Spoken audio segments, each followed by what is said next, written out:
कैसे हो बच्चों? आई होप कि आप सब बढ़िया होंगे, स्वस्थ होंगे और मस्त होंगे। आप सभी का हार्दिक स्वागत है हमारे YouTube channel Physics with BK में, जहां आज हम मैग्नेटिक मोमेंट का जो रियल एप्लीकेशन है in this world of physics वो आज हम स्टडी करने जा रहे हैं कि ये मैग्नेटिक डाइपोल को एक एक्सटर्नल मैग्नेटिक फील्ड में रखने से उसके ऊपर कितनी टॉर्क लगती है, कैसे टॉर्क लगती है और उसकी वजह से जो पोटेंशियल एनर्जी जनरेट होती है कितनी होती है, इसको रोटेट करने कितना वर्क डन करना पड़ेगा, वर्क डन करने के बाद जो ओमेगा क्रिएट होगी वो कितनी होगी और हम रखेंगे तो वाइब्रेशन होंगे, ऑसिलेशन होंगे, ऐसे चेन होंगे तो उस ऑसिलेशंस की फ्रीक्वेंसी, टाइम पीरियड वो सब निकालेंगे। तो without wasting further time let's get started. चलो भाई चलो, कुछ सीन कट बट नहीं करने का है, डायरेक्टली शुरू करते हैं। देखो बच्चा लोग, ये जो मैं अब चीज करवाने चाह रहा हूं ना, अभी इसका डेरिवेशन टेक्स्ट बुक में दे रखा है, लेकिन डेरिवेशन की कोई ज़रूरत नहीं है। फिर भी कोई बच्चे को डेरिवेशन की ज़रूरत तो आप मेरे को मैसेज करके पूछ सकते हैं, मैं आपको प्रोवाइड कर दूंगा। और आप सभी की रिक्वेस्ट रहेगी तो मैं डेरिवेशन भी एक स्पेशल वीडियो बना दूंगा। गुजरात बोर्ड में भी इतना पूछा जाता नहीं है, लेकिन उस डेरिवेशन से जो जनरेट होने वाला फॉर्मूला है ना, वो बहुत इंपॉर्टेंट है। The torque acting on the torque acting on a current carrying loop।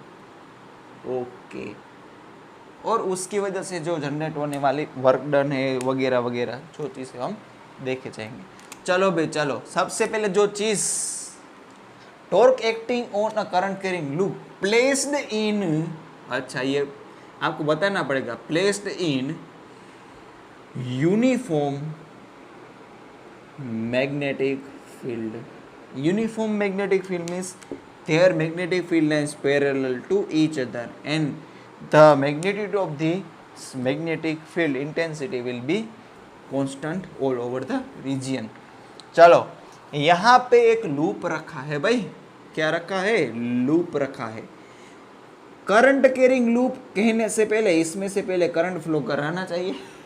हाँ, यहाँ से देखने से करंट है जो वो एंटी क्लॉकवाइज डायरेक्शन में जा रहा है, तो राइट हैंड को आई की डायरेक्शन में कर्ल किया, जो थंब की डायरेक्शन आएगी वो मैग्नेटिक मोमेंट की डायरेक्शन आएगी, और इस रीजन में मैग्नेटिक फील्ड की डायरेक्शन है ये से। The angle between the magnetic field and the magnetic moment is theta. तो इस पोजीशन पे लगने वाला टॉर्क का इक्वेशन ऐसा दिया जा सकता है, tau is equal to M B sine theta.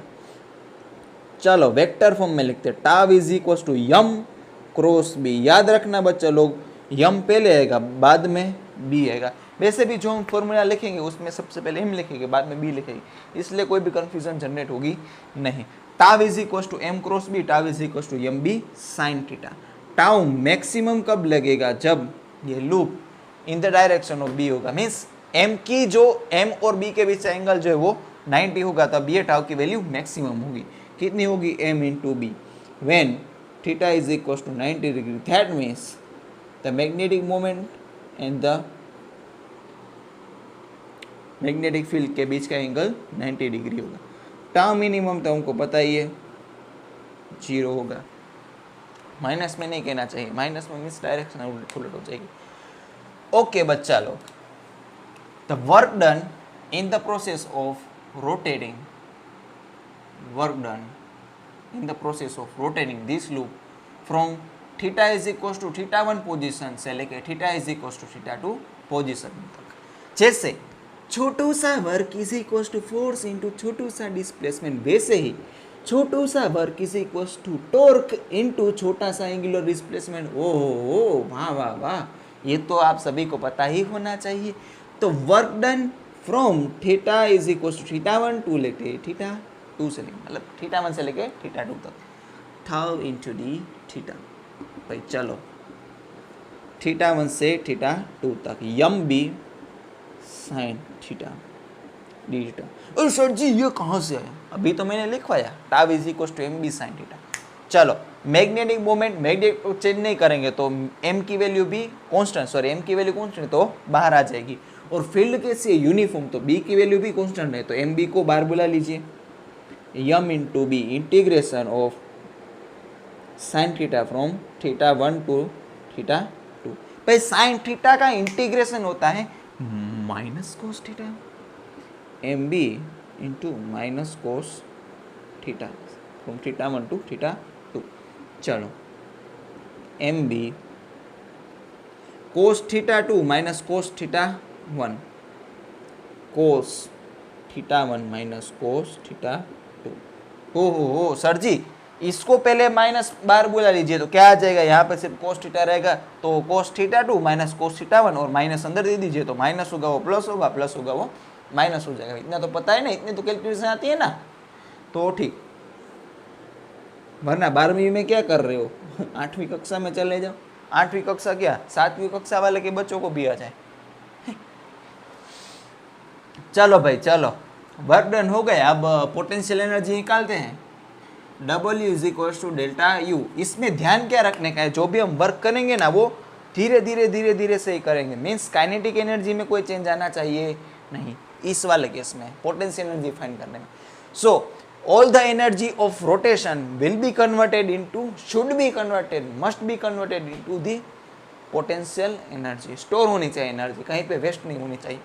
वो तो फिलहाल थियोरेटिकल के लिए कहलाऊँ, लेकिन हमको कैलकुलेशन से अभी मतलब है। वर्क डन कितना होगा, M B cos theta 1 minus cos theta 2। Delta U means U2 minus U1, तो यहाँ पे लिखिए U2 माइनस U1।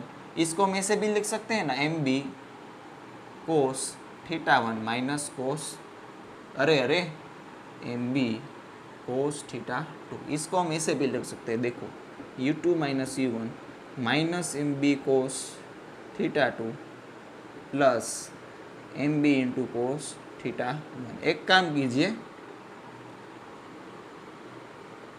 चलो minus minus plus M B cos theta 1 जैसे थे वैसे ही आ गया। ऐसा करने का रीज़न क्यों, यहाँ पे देखिए minus M B cos theta minus M B cos theta, ये वाला पोर्शन सेकंड U2 रिप्रेजेंट करता है और ये वाला पोर्शन U1 प्रेजेंट करता है। देखो U2 माइनस U1, तो U को हम लिख सकते हैं माइनस एम बी कोस इंटू थीटा, तो ओहो हो हाँ माइनस एम डॉट बी। अच्छा जी अच्छा, ये इक्वेशन आप याद रख सकते हो। जब भी कोई मैग्नेट को मैग्नेटिक फील्ड में रखा जाए तो उसकी पोटेंशियल एनर्जी इतनी होगी, work done in rotation from theta 1 to theta 2 इतना होगा। अभी हम स्टेबल और अनस्टेबल इक्विलिब्रियम पोजीशन पे पोटेंशियल एनर्जी कैलकुलेट करते हैं। चलो मेंशन करते हैं कि stable equilibrium, in stable equilibrium position, equilibrium position, equilibrium means torque is equal to 0 होना चाहिए। Stable means standard number 11 chapter number 6 work energy and power, उसमें स्टेबल इक्विलिब्रियम, बहुत सारी चीजें भूल जाओ। मैंने कहा था कि दुनिया का हर एक कोई भी प्राणी हो, हर एक कोई भी चीज हो, वो मिनिमम पोटेंशियल पे रहने की ट्राई करेगा। That means minimum potential position पे उसकी स्टेबिलिटी मैक्सिमम होगी। तो यहाँ पे हम जो पोटेंशियल लेंगे वो कौन सा लेंगे, U मिनिमम। चलो भाई चलो, यहाँ पे ऑलरेडी माइनस तो है ही, ये मैक्सिमम कर देंगे तो इनटू माइनस कर देंगे तो मिनिमम हो जाएगा। इतना तो पता चलता है ना आपको। कोस थीटा की वैल्यू होती है -1 से लेके 1 तक, तो cos theta is equal to -1 रखिए तो ये minus minus plus M B, तो प्लस में पोटेंशियल होगी, नहीं चलेगा। Cos theta is equal to 1 put कीजिए, तो चलो यहाँ पे 1 पुट किया तो माइनस एम इंटू बी, हाँ माइनस में हुआ, minus M into B. When cos theta is equal to 1 कब होगा, theta is equal to 0 degree पे। That means man the direction of magnetic field and the momentum, magnetic movement will be same, दोनों की direction same होगी, तब theta is equal to 0 होगा। तभी वाली पोजीशन को हम क्या कहिए, मैक्सिमम स्टेबल पोजीशन। इसको मार्क किया जाए। चलो most unstable position, unstable unstable equilibrium position, तभी सबसे उल्टा u मैक्सिमम होगा। u मैक्सिमम कितना होगा, यहाँ पे माइनस रख दिए, minus minus plus m into B when theta is equal to 180 degree. इतना तो पता चलता है ना, माइनस माइनस प्लस कब होगा, कोस थीटा की वैल्यू -1 कब होती है, theta is equal to 180 degree पे। तो बच्चा लोग ये सारी चीजें आप नोट डाउन कर लीजिए। 5 तक गिनता हूं, 1 2 3 4 एंड 5। कर लिया नोट डाउन, बस रफ कर देते हैं। चलो भाई चलो, अब क्या सीखने जा रहा है पता है आपको, थोड़ी बहुत चीज़ें जो एमसीक्यू और सम्स में काम है। यह जो मैं अभी करवा रहा हूँ ना, इससे रिलेटेड कोई स्पेशली थियरी पूछी जाती नहीं, लेकिन JEE नीट, गुचकेट, GSCB एमसीक्यू के लिए बहुत ही महत्व की चीज़ें हैं, important things are there, we are going to discuss. First of all you have to look at the condition, you have to read the question properly, understand the situation properly, then you can apply the formula or the concept. So if you want to apply the concept, then you have to look at the situation carefully, because applying concept requires some condition. concept apply करने के लिए चीज़ों को समझना तो पड़ेगा ना। लेकिन while applying the equation, बच्चा लोग क्या करते हैं, they don't think that much that ये क्वेश्चन में ये पूछा है तो चलो ये इक्वेशन लगा देते हैं, लेकिन बच्चा लोग आपको थोड़ा बहुत कंडीशन देखना पड़ेगा। So without understanding the condition you can not put any type of the equation. सबसे पहले मैं यहाँ पे कंडीशन लिखवाता हूँ कि ये जो इक्वेशन है पहले ये कंडीशन के लिए, ये जो इक्वेशन आएगा ये इस कंडीशन के लिए होगा। तो कंडीशन 1 मैं आपको बताता हूँ कि कोई भी डाइपोल को मैग्नेटिक फील्ड में एक पोजीशन पे रखने से उसके अंदर वाइब्रेशन जनरेट होगा, that means simple harmonic motion होगा। तो इस सिंपल हार्मोनिक मोशन की फ्रीक्वेंसी कितनी होगी, टाइम पीरियड कितना होगा, वो हमको देखने का है।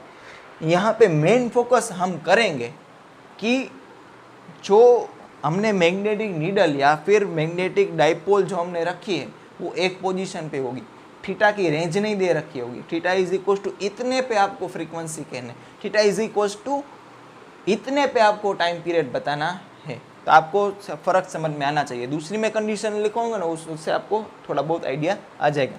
लेकिन जिन बच्चों ने मेरा वन शॉट वाला वीडियो देखा है, कौन सा, SHM चैप्टर का, नहीं देखा हो तो भी कोई प्रॉब्लम नहीं, उसमें मैंने सिंपल हार्मोनिक मोशन के डिफरेंट केसेस के लिए फ्रीक्वेंसी कैसे फाइंड करने की उसके लिए मैंने स्टेप लिखवाई है।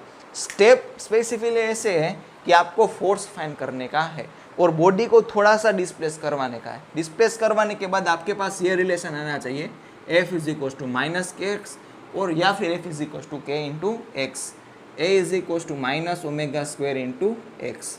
तो ऐसा रिलेशन आए और ऐसा जो कॉन्स्टेंट जनरेट हो उसको हम कह देंगे ओमेगा स्क्वायर। तो वैसे ही जैसे लीनियर में F is equal to k into x होता है, वैसे ही tau is equal to k into theta होता है। Force, torque, linear displacement, angular displacement, तो m into a is equal to k into x, a is equal to k by m into x. तो इसको इस equation से compare करते हैं तो omega square is equal to k by m हम लिख सकते हैं, ऐसे ओमेगा ढूंढी जाती है। वैसे ही tau is equal to I into alpha के थीटा, तो alpha is equal to k by I into theta. तो चलो यहाँ पे लीनियर एक्सेलरेशन है, यहाँ पे एंगुलर एक्सेलरेशन है, यहाँ पे लीनियर डिस्प्लेसमेंट है, यहाँ पे एंगुलर डिस्प्लेसमेंट है। तो चीज़ें सेम टू सेम ही है, तो इसको हम ओमेगा स्क्वायर कह सकते हैं। Omega square is equal to k divide by I, omega is equal to under root of k by I. इस कंसेप्ट का उपयोग करके हम इक्वेशन निकालने वाले हैं। सबसे पहले मैं आपको कंडीशन लिखवा देता हूँ कि द टाइम पीरियड और frequency of oscillation of magnetic dipole या फिर कोई टाइप की needle placed in magnetic field. Magnetic field के कोई एक पोजीशन पे रखने पे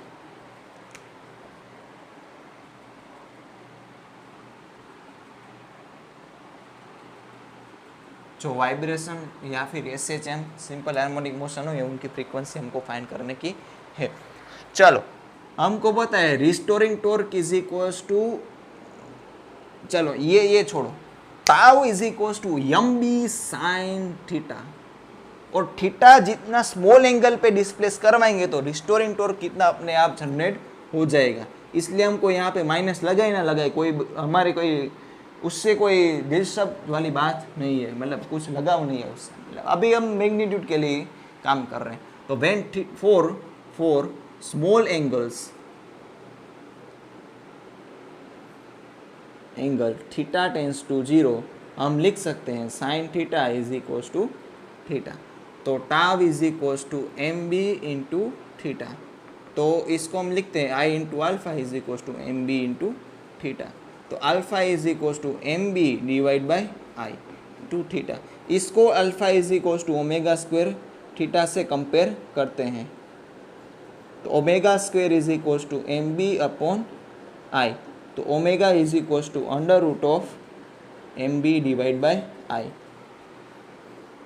T is equals to 2 pi divide by omega, तो टी को हम लिख सकते हैं 2 pi divide by omega, means उसका रिवर्स हो जाएगा I by mb.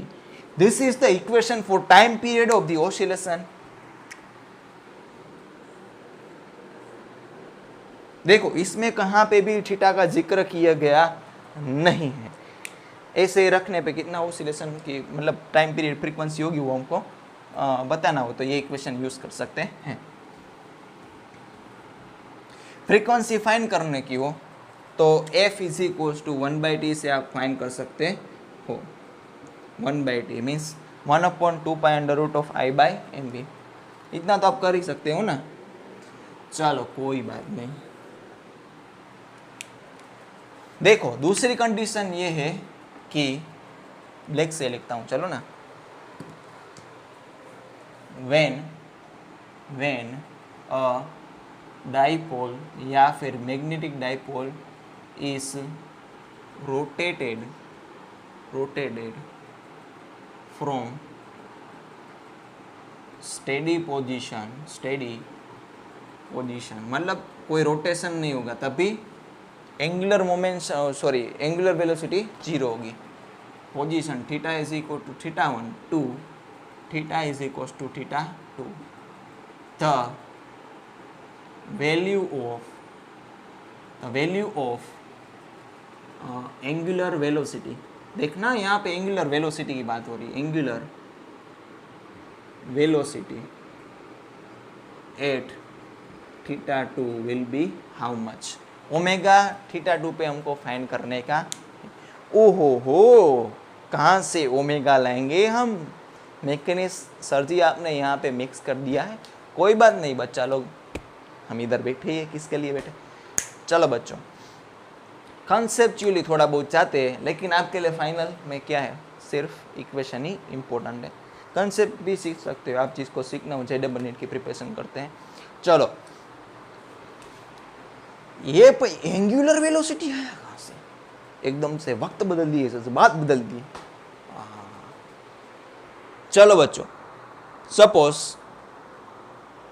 Magnetic dipole है, मैग्नेटिक फील्ड में रखने से अनस्टेबल पोजीशन पे है, दैट मीन्स उसके ऊपर कुछ नेट टॉर्क लगेगा और अपनी पोजीशन स्टेबल पोजीशन की तरफ ले जाने की ट्राई करेगा। उसके बीच में क्या होगा, ये जो सारी एनर्जी है मतलब घूमने वाली एनर्जी, पोटेंशियल एनर्जी उसकी डिक्रीज होगी। पहले मैक्सिमम पोटेंशियल एनर्जी पे क्या होगा, उसकी अनस्टेबल होगी पोजीशन, तो वो स्टेबल पोजीशन पे जाने की ट्राई करेगा, दैट मीन्स प्लस से लेके माइनस तक उसकी पोटेंशियल एनर्जी जाएगी। पोटेंशियल एनर्जी डिक्रीज हो रही है, मतलब उस डिक्रीज हुई पोटेंशियल, मतलब पोटेंशियल एनर्जी में से जो हमको एनर्जी मिलेगी वो किस में कन्वर्ट हो जाएगी, वर्क डन होके काइनेटिक एनर्जी में। तो यहाँ पे वर्क डन होगा तो यूजिंग वर्क,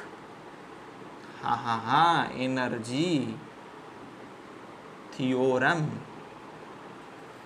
ओ सर जी वाह।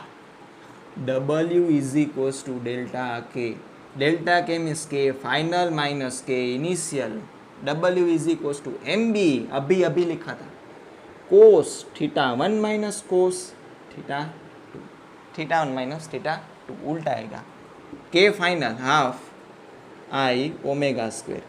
शुरुआत में देखो steady position theta is equals to theta 1, तो काइनेटिक एनर्जी इनिशियली 0 होगी, M B cos theta 1 minus cos theta 2। तो ओमेगा स्क्वेयर को हम लिख सकते हैं 2mb divide by I, 2mb divide by I, bracket में cos theta 1 minus cos theta 2। तो ओमेगा को लिख सकते हैं अंडर रूट में 2mb upon I cos theta 1 minus cos theta 2। ये इक्वेशन आप याद रख सकते हैं। जितने भी इक्वेशन पे मैं बॉक्स कर रहा हूँ ये सारे तो याद रखने ही हैं, दूसरे आप कंसेप्ट भी दिमाग में बैठा सकते हो। 5 तक गिनता हूँ, नोट डाउन कर लीजिए। 1 2 3 4 एंड 5। चलो बच्चों लास्ट में हम देखते हैं कि 12 मैग्नेट की वजह से जो मैग्नेटिक फील्ड प्रोड्यूस होती है वो कितनी होगी। ये सारे इक्वेशन क्या थे, एक्सटर्नल मैग्नेटिक फील्ड की एक मैग्नेट पे असर। अभी क्या होगा, एक मैग्नेट का खुद का मैग्नेटिक फील्ड कितना होगा वो हम देखेंगे। भाई इन बचपन पे हम खेलते हैं ना, बचपन में खेलते थे ना कि भाई मैग्नेट ला लेते थे, सॉरी 2 मैग्नेट पास में लाते थे तो रिपल भी करते थे और अट्रैक्ट भी करते थे। तो रिपल्सन और अट्रैक्शन के लिए कुछ मैग्नेटिक फील्ड होनी चाहिए ना। मैंने आपको सिखाया था कि भाई types of the forces are 2, एक तो कॉन्टैक्ट टाइप फोर्सेस और दूसरे होते हैं non contact type forces. Contact type forces means छूने के बाद पता चल जाता है कि हाँ अच्छा फोर्स लग रहा है। नॉन कॉन्टैक्ट टाइप फोर्सेस मतलब छूते भी नहीं है फिर भी फोर्स लगता है, जैसे कि ये है ग्रेविटेशनल फोर्स। छोड़ दिया तो फोर्स ना लगे तो उसी पोजीशन पे रहना चाहिए था, लेकिन ये नीचे जा रहा है क्योंकि नीचे ग्रेविटेशनल फोर्स लग ही रहा होगा, इसलिए दैट मीन्स कोई अर्थ तो उसे छू नहीं रही है। मैंने तो इसको हवा में रख दिया है, फिर भी ये क्यों अर्थ इसको अट्रैक्ट कर रही है, क्योंकि अर्थ का magnetic field sorry gravitational field है, उस ग्रेविटेशनल फील्ड में ये चीज़ है, इसलिए इस पर फोर्स लग रहा है। तो एक मैग्नेट दूसरे मैग्नेट को फोर्स कभी लगा पाएगा कि एक मैग्नेट के पास खुद की मैग्नेटिक फील्ड होगी और वो या फिर उसको रिपल करेगा या फिर उसको अट्रैक्ट करेगा। तो ये मैग्नेटिक फील्ड कितनी होती है वो हम देखेंगे, फोर्स कितना लगेगा वो दूसरी बात है, वो हम 5th चैप्टर में देखेंगे क्योंकि वो मटेरियल वाली चीज़ होती है। अभी एक बार मैग्नेट की वजह से या फिर करंट कैरिंग लूप की वजह से मैग्नेटिक फील्ड कितनी जनरेट होती है वो हम देखते हैं। सर जी आपने तो इक्वेशन दे दिया है, करंट कैरिंग लूप जो है, क्या करंट कैरिंग लूप, अरे अरे अरे हो ये है करंट कैरिंग लूप। अच्छा जी मेरे को पता ही नहीं था सर जी, अच्छा हुआ आपने याद दिलाया। जिसकी रेडियस है मेरे दोस्त कैपिटल आर, इसकी एक्सिस पे एक्स डिस्टेंस पर एक भाई पॉइंट रखा हुआ है पी। हो यहाँ पे B on axis mu not I R square divide by 2 R square plus x square की पावर 3/2। याद आया कुछ, कई लेक्चर पहले चला गया था, याद आ गया होगा। चलो ये सेकेंडरी थिंग है, बट मेन थिंग अब ये तो स्टडी कर गए, मेन थिंग अब क्या है। चलो मैंने आपको बताया था कि यहाँ से देखने से करंट एंटी क्लॉकवाइज है तो मैग्नेटिक फील्ड यहाँ से बाहर आ रही है और यहाँ पे मैग्नेटिक फील्ड अंदर जाएगी, बाहर आएगी अंदर जाएगी। जहाँ से मैग्नेटिक फील्ड बाहर आती है उस पोल को हम नॉर्थ पोल कहते हैं और जहाँ से मैग्नेटिक फील्ड अंदर जाती है उसको हम साउथ पोल कहते हैं। ओ हो सर जी, हाँ एप्लीकेशन तो ला गए आप। देखो तो बच्चों, ये क्या है, ये जो लाइन है ये मैग्नेट की एक्सिस पे है। क्या है, ये जो लाइन जा रही है ना डॉटेड डॉटेड वाली, ये it is on the axis of this bar magnet. तो इस मैग्नेट की एक्सिस पे जो मैग्नेटिक फील्ड जनरेट होती है at the distance x should be very very very much greater then r, या फिर x should be very very very much greater then length of this bar magnet. और ये जो हम डिस्टेंस लेंगे ना वो बार मैग्नेट के सेंटर से ही लेंगे। चलो, एक तो बेचारा r तो x से छोटा है, उसमें भी आप x स्क्वायर कर दो तो वो x r स्क्वायर कर दो तो वो x स्क्वायर से तो और भी छोटा हो जाएगा। तो r स्क्वायर को x स्क्वायर की कंपैरिजन में हम नेग्लेक्ट करते हैं, इसको नहीं करने का है, इसको ही करने का है। क्यों, यहाँ पे कंपैरिजन होगी ना, एडिशन करें B x is equal to mu not I R square divide by 2 x square power 3/2, 2 घर चले जाएंगे, बी एक्सिस क्या आएगा देखो, mu not I R square by 2x cube. Okay, थोड़ा बहुत सेटिंग करने की ज़रूरत पड़ेगी। यहाँ पे देखिए, यहाँ पे लिख रहा हूँ B axis is equal to, एक काम कीजिए तो 2 पाई से डिवाइड कीजिए, 2 पाई से मल्टीप्लाई कर, क्यों वो मैं आपको बताऊंगा बाद में। म्यू नोट बाई 2 तो ऐसे ही है ही, म्यू नोट बाई 2 ऐसे ही रखा, 2 पाई से मल्टीप्लाई किया, सॉरी डिवाइड किया, और 2 पाई से मल्टीप्लाई किया। ओहो हो, तो 2 को मैं यहाँ पे रख दूँ तो आपको कोई दिक्कत नहीं ही होनी चाहिए। होगी तो भी आप कुछ कर तो नहीं पाओगे। ज़्यादा से ज़्यादा क्या करोगे ये समझ लोगे खुद से। देखो 2 पाई से डिवाइड किया और 2 पाई से मल्टीप्लाई किया, 2 कैंसिल, पाई कैंसिल, यही करने के लिए मल्टीप्लाई डिवीजन कराना। चलो काम आएगा। देखो आनंद की अनुभूति, कौन सी आनंद की अनुभूति, देखिए जरा गौर से देखिए तो इस चीज को, आई इंटू एरिया, हो ये है एरिया वाला टर्म। किसका एरिया, देखो ये सर्कुलर लूप है तो इसका एरिया कितना होता है दोस्त, पाई आर स्क्वायर। वो I into a magnetic moment, वाह सर जी वाह। Mu not divide by 4 pi भी यहाँ पे आ गया, लो अच्छा वाला कॉन्स्टेंट आ गया। 2 I into pi R square, I उसको कहते हैं मैग्नेटिक मोमेंट एम। हो ये इक्वेशन जनरेट हुआ the magnetic field produced at the axis of bar magnet when the axis very very very much greater than the length of the bar magnet और the radius of the current carrying loop. B axis is equal to mu not by 4 pi 2m by x cube. B axis is equal to mu not by 4 पर तो constant है 2m by x cube. हो वाह sir ji वाह। एक काम कीजिए, पहले नोट डाउन कर लीजिए, बाद में शाबाशी देना। 5 तक गिनता हूँ, 1 2 3 4 एंड 5। चलो हम एनालॉजी समझते हैं। इसका प्रूफ तो मैंने आपको बता ही दिया। चलो भाई चलो, इसका प्रूफ सर जी इसका तो नहीं करवाना, आपने डायरेक्ट लिखा। ए भाई ए क्या कर कह रहे तू, पिछले महीने ही शायद से इसको करवाया है, मतलब शायद से पिछले महीने ही करवाया है, मतलब करवाया तो है ही, बायो सावर्ट का लॉ यूज़ करके इंटीग्रेशन वगैरह करके। कुछ याद नहीं आ रहा है। इसका इंटीग्रेशन 2 पाई आर हो रहा था, 2 पाई कैंसिल हो रहा था, इसलिए नीचे 2 बचा, इसलिए यहाँ पे आर्ट्स करूँ। क्या यार तू भी। सपोज हम इलेक्ट्रिकल वाला लेंगे, शायद से आपने पढ़ा है या नहीं पढ़ा है मेरे को नहीं पता, कि फिर भी आपको चैप्टर नंबर 1 में तो आ ही जाएगा। इलेक्ट्रिक डाइपोल है, इलेक्ट्रिक डाइपोल के सेम इक्वेशन कैसे होंगे इसके, मैग्नेटिक डाइपोल जैसे होंगे। सपोज ये यहाँ पे डाइपोल रखा है, यहाँ पे प्लस क्यू है माइनस क्यू है, अच्छा ये डिस्टेंस ए है, ये डिस्टेंस ए। तो इस डाइपोल के सेंटर से r डिस्टेंस पे on the axis of this dipole E axis is given by electric field 2kp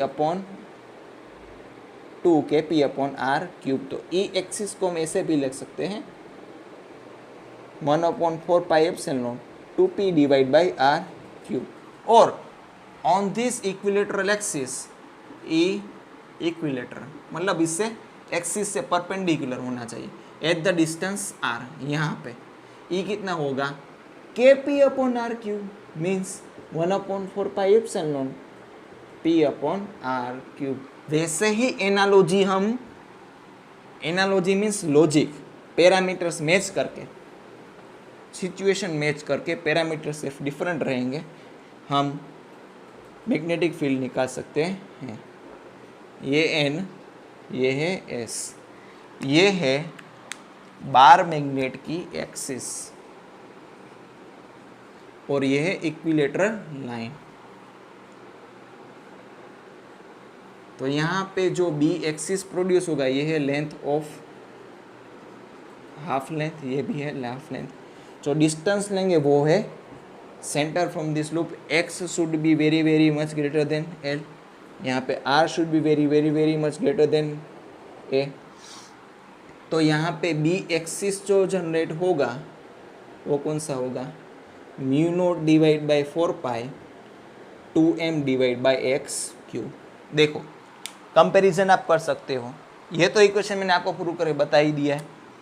mu not by 4 pi 1/4 pi epsilon दोनों कांस्टेंट हुए, 2m by x cube 2p by R cube same चीज।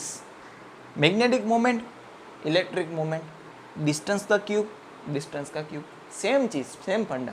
तो यहाँ पे भी हम सोच सकते हैं analogy mu not by 4 pi only m divide by x cube, यहाँ पे 2 आएगा नहीं। जो एक्सिस पे मैग्नेटिक फील्ड जनरेट होती है और उसी डिस्टेंस पे हम इक्वेटर लाइन पे लेंगे तो ये इससे ये डबल, मतलब ये इससे डबल होगा और ये इससे आधा होगा। देख के आप कह सकते हो mu not by 4 pi m by x cube, mu not by 4 pi 2m by x cube, axis पे 2m by x cube, equator angle पे इक्वेटर पे लाइन पे m by x cube. Simple, very simple. चलो बच्चों note down कर लीजिए, 3 तक गिनता हूँ, 1 2 एंड 3 कर लिया नोट डाउन। चलो थोड़ी बहुत बातें हम comparison between magnetic field and the electric चीज़ें कर लेते हैं।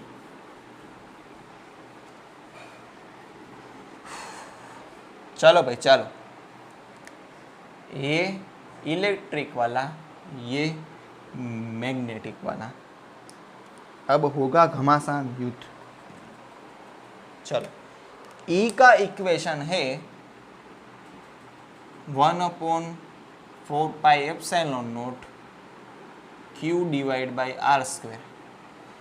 B का इक्वेशन है mu not by 4 pi IDL cross R vector upon R cube. लेकिन हम मैग्नीट्यूड देखेंगे ना तो E इसकी डायरेक्शन जो भी वगैरह आएगी R vector in the direction of Q आएगी, वो आप चैप्टर नंबर 1 में देखोगे। या फिर इसकी जगह पे आप लिख सकते हो R vector upon R means Q R upon R cube, ऐसे ही आ जाएगा। डिस्टेंस के इन्वर्सली प्रोपोर्शनल में है और ये मैग्नेटिक फील्ड भी क्या है, डिस्टेंस के इन्वर्सली प्रोपोर्शनल में है। यहाँ पे जो दोस्त लोग सोर्स है, सोर्स इलेक्ट्रिक फील्ड का सोर्स है इलेक्ट्रिक चार्ज नहीं होगा बबुआ तो इलेक्ट्रिक फील्ड जनरेट नहीं होगी। पूरा इलेक्ट्रोमैग्नेटिज्म इलेक्ट्रिक चार्ज से ही जनरेट होता है, मतलब उससे ही शुरुआत होती है। और ये दोस्त ये जो चीज़ है ना electric charge, it is the property of the matter and it is the scalar quantity. इसके ऊपर बुचके 2020 में लेटेस्ट एमसीक्यू पूछा गया है। The source of electric field is scalar and source of magnetic field is vector. यहाँ पे देखिए source जो होगा, सोर्स आईडीएल होगा जिसको हम करंट एलिमेंट कहते हैं। ये है वेक्टर क्वांटिटी। देखो इसके पास डायरेक्शन है ना। कांस्टेंट, कांस्टेंट कौन सा है भाई? 1/4 पाई एप्सिलॉन। उसकी वैल्यू कितनी होगी? 9 × 10⁹ SI यूनिट। इसका कांस्टेंट होगा μ0/4 पाई, जिसकी वैल्यू होगी 10⁻⁻7 SI यूनिट। सर जी μ0 की वैल्यू हमको पता है, लेकिन μ0/4 पाई की वैल्यू नहीं पता। μ0 की वैल्यू क्या है? μ0 = 4 पाई × 10⁻⁷। 4 पाई नीचे बुला लीजिए तो सेम चीज हुई ना यार। क्या तू यार परेशान कर रहा है? क्यों कर क्यों रहा है तू ऐसा? और चीज कोई देखने की है? देख लेते हैं, कोई हो तो। शायद से तो नहीं बाकी रह रही। ठीक है फिर भी। हाँ अच्छा, हाँ nature of charge, nature of source. हम इसको पोल स्ट्रेंथ से भी कंपेयर कर सकते हैं। हाँ जी जरूर जी। +Q यहाँ पे N north pole, P pole strength P। अच्छा जी अच्छा। बाद में मैं बताता हूँ एक चीज़। -Q तो यहाँ पे साउथ पोल। सर जी इसको भी हम मैग्नेटिक फील्ड का सोर्स नहीं कह सकते, इनडायरेक्टली कह सकते, लेकिन मेन जो चीज़ है वेक्टर के लिए रिस्पॉन्सिबल वो आइडियल होगी। इसका यूनिट देखिए तो साइड में चीज़ मैं एक कराता हूँ, एम्पियर × मीटर। चलो जी इसका मैग्नेटिक देखते हैं। क्या देखते हैं? यूनिट देखते हैं। Magnetic moment = pole strength × length. इसका यूनिट होगा एम्पियर × मीटर्स का, हमको पता ही है। P लेंथ मीन्स मीटर, तो मीटर एक कैंसिल हो जाएगा। ओ हो सर जी, वाह जादू हो गया ये तो। सेम चीज़ है बेटा, लेकिन मैग्नेटिक फील्ड की जो सोर्स होगा वो हम उसको वेक्टर ही बोलेंगे, क्योंकि डायरेक्शन पे तो बेटा डिपेंड करेगा। यहाँ पे एक चीज़ लिखवा देता हूँ कि मोनो इलेक्ट्रिक चार्ज एग्जिस्ट, मतलब एक इलेक्ट्रिक चार्ज प्लस को आप अलग से देख सकते हो। सपोज इसको हम +5 कूलम चार्ज दिया है तो यहाँ पे +5 कूलम अकेला ही दिखेगा। ऐसा नहीं होगा +5 यहाँ पे होगा तो -5 इसके आजू बाजू किधर होगा, ऐसा नहीं। एक अकेला एग्जिस्ट कर सकता है, लेकिन मोनोपोल नेवर एग्जिस्ट। जहाँ पे आपको नॉर्थ पोल दिखेगा वहाँ पे आपको साउथ पोल तो दिखेगा ही, वहाँ पे ही होगा, जोड़ी में ही होंगे। जहाँ पे साउथ पोल होगा वहाँ पे नॉर्थ पोल तो होगा ही। बस सोचने दीजिए और कुछ रहता है कि नहीं रहता। ये फाइनल कंक्लूजन ना टेक्स्ट बुक में दे रखा है थोड़ी बहुत चीज़ें, लेकिन इतना ज़्यादा इलेबरेट किया नहीं है। अच्छा हाँ, मेन चीज़ तो रहेगी पूरे लेक्चर में हम जो डिस्कस करते हैं, dipole moment, electric dipole moment P = Q × 2A। इस direction is from negative to positive. चलो यहाँ पे मैग्नेटिक डाइपोल मोमेंट, जिसको हम M = pole strength × distance between the poles, इसकी डायरेक्शन होगी साउथ टू नॉर्थ। बस इसका और भी एक इक्वेशन है, M = I × एरिया। चलो बस, तो बच्चों आज के लिए इतना ही। मिलते हैं नेक्स्ट वीडियो लेक्चर में, जो कंबाइन सम होगा किसका, इंग्लिश और गुजराती मीडियम का। तो तब सबको मेरा नमस्ते, खुदा हाफिज़, गुड बाय, जय हिंद, वंदे मातरम। बस हो गया, बहुत बार नहीं।